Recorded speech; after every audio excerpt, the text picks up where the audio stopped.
Hello दोस्तों, आप सब कैसे हैं।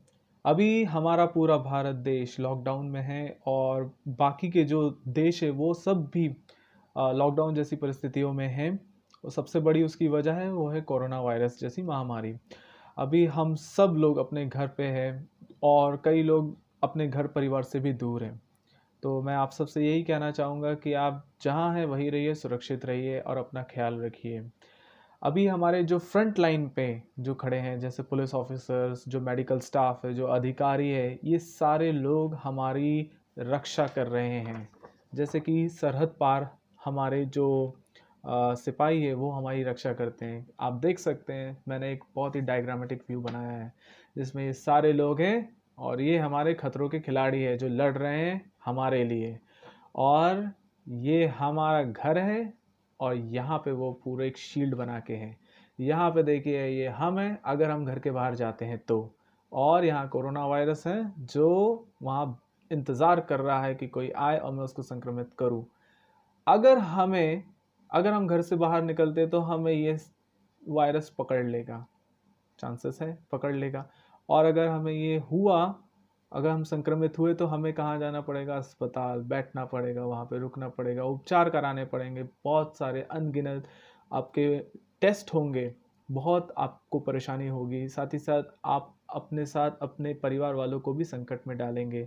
और कई बार ये काफ़ी मतलब मुश्किल परिस्थिति भी हमारे लिए उत्पन्न कर देता है। कई लोगों की इससे मृत्यु भी हो चुकी है।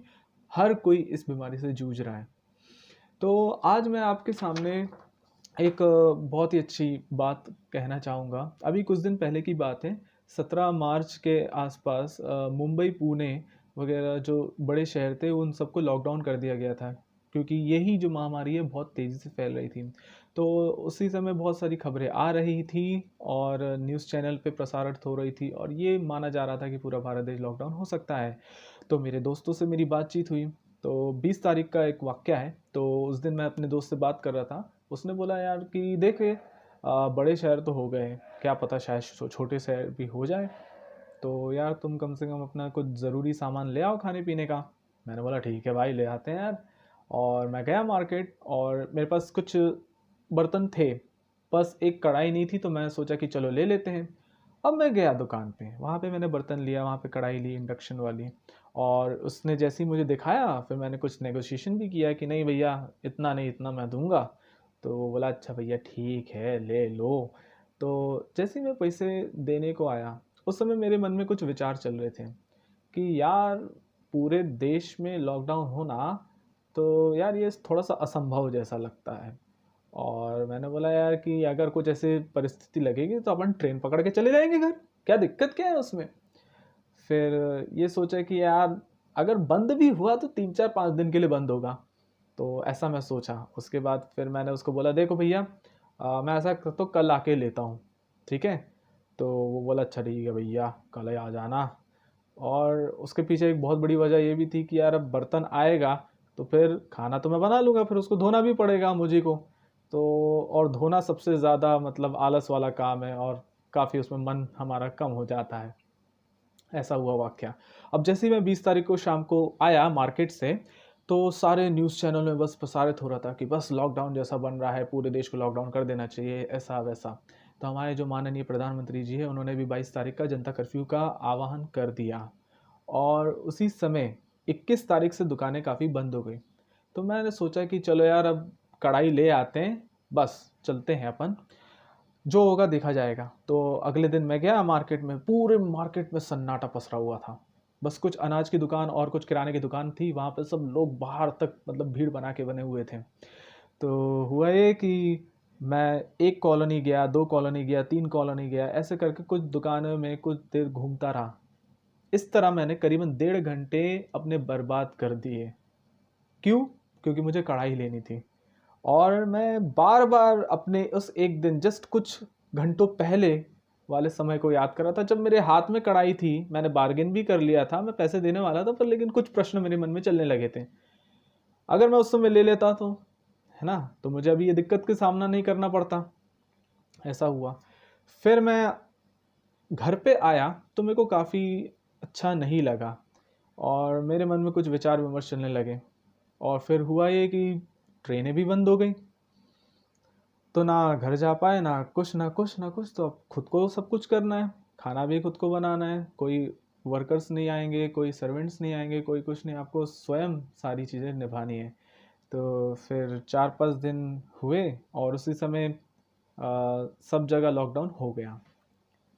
मेरे मन में विचार आ रहा था, मैं बार बार अपने उस 20 तारीख वाले लम्हे को याद कर रहा था कि यार मेरे हाथ में कढ़ाई थी, मुझे ले लेना चाहिए था।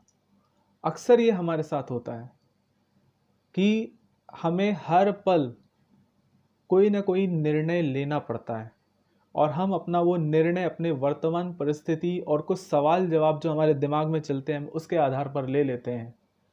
उस समय हमें वो जो निर्णय लेते हैं वो सही लगता है और हम ले लेते हैं, और जब बाद में पता चलता है कि वो सही था, हमारा डिसीजन की गलत हुआ, हम कभी उस समय अंदाज़ा नहीं लगा पाते। ये अक्सर हमारे साथ होता है और हम अक्सर पुराने बीते हुए समय को याद करते हैं।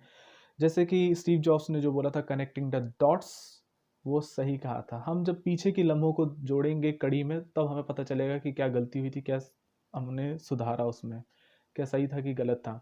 इसी तरह से हमारे जीवन में भी बहुत सारे ऐसे लम्हे आते हैं जब हमें निर्णय लेना पड़ता है। मान लीजिए सुबह से ही आप, जैसे ही आप उठते हैं 5 बजे 6 बजे, तो आप तुरंत उस समय निर्णय लेना पड़ता है कि यार आप चाय पियेंगे, कॉफ़ी पियेंगे, योगा करेंगे या क्या क्या करेंगे। अब पता चला ज़्यादा थक गए तो फिर आपने पढ़ाई भी नहीं कर पाए। तो इस तरह की आपको हर टाइम हर क्षण आपको कोई ना कोई एक निर्णय लेना ही पड़ेगा, और उसका प्रोज एंड कॉन्स उसके साथ हमेशा एसोसिएटेड रहेगा। सुबह उठ गए जल्दी, ज़्यादा योगा कर लिया, ज़्यादा घंटे आपने मेहनत कर ली, तो फिर अब आप पढ़ाई नहीं कर पाओगे। कम योगा की, थोड़ा आलस आ रहा है, तो फिर पता चला पढ़ते पढ़ते सो गए, किताब पे गिर गए, ऐसा भी हो जाता है। तो यही होता है, हम अक्सर पुराने जो बीते हुए हमारे जो फैसले होते हैं उसको हम बार बार देखते कि यार मैंने गलती कर दी, नहीं ऐसा नहीं करना चाहिए था, नहीं यार बहुत बड़ी गलती हो गई, नहीं मेरा बहुत डिसीजन सही था, मैंने सब कुछ छोड़ के मैंने पढ़ाई पे ध्यान लगाया और आज देखो मैं बहुत अच्छी परिस्थिति में हूँ। तो ऐसा ही होता है, हमें हर क्षण कोई ना कोई निर्णय लेना पड़ता है। तो बस यही है, आप जो भी निर्णय लेते हैं उसके जो भी प्रोज एंड कॉन्स होते हैं, जो भी कॉन्सिक्वेंसेस रहते हैं, उसको भी हमें एक्सेप्ट करना पड़ेगा और उसके लिए रेडी रहना पड़ेगा। तो जो बीत गया उस पर ज़्यादा ध्यान लगाने की बजाय अगर हम वर्तमान में अपना ध्यान लगाए तो हम बेशक बहुत अच्छा अपना समय का सदुपयोग कर सकते हैं। इसी के साथ मैं आप सबसे विदा चाहूँगा और मैं आप सबसे आग्रह करूँगा कि आप प्लीज़ अपने घर पे रहिए, सुरक्षित रहिए, क्योंकि हम बहुत अच्छी, अगर आप घर पे तो बहुत अच्छे परिस्थिति में हैं, क्योंकि ऐसे कई वाक्यांश हुए हैं अभी और हो रहे हैं जहाँ पे शादी की बारात गई है लड़की वालों के यहाँ पे और लॉकडाउन हो गया है। जो लोग ट्रेन से सफ़र कर रहे थे, इंटर जर्नी कर रहे थे, वहाँ पे ही लोग फंस गए स्टेशनों में। कई मजदूर जो बाहर दूसरे राज्यों में काम कर रहे थे वो वहाँ पे भी रह रहे हैं कैंप्स में। तो उन सब से तो हम बहुत ही अच्छी परिस्थिति में हैं। तो ये हमें भगवान का शुक्रिया करना चाहिए कि हम जैसे हैं, अगर हम परिवार के साथ हैं तो ये सोने पे सुहागा है, और हम अकेले हैं तो भी कोई बात नहीं, एक हमें एक बहुत ही सेल्फ इंट्रोस्पेक्शन के लिए टाइम मिला है। इसलिए मैं आप सबसे ये कहूँगा कि आप जहाँ हैं सुरक्षित रहिए, अपने साथ रहिए, अपने घर पे रहिए, अपने परिवार वालों से बात करिए और पॉजिटिव रहिए। और यही क्योंकि लाइफ है, आपको ऐसे बहुत सारे वाक्यांश होने वाले हैं जीवन में जो आपको बहुत सारी लर्निंग्स देंगे और आपको आगे की परिस्थितियों के लिए डेवलप करेंगे, प्रिपेयर करेंगे। इसी के साथ मैं आप सबसे विदा चाहूँगा। नमस्कार, थैंक यू।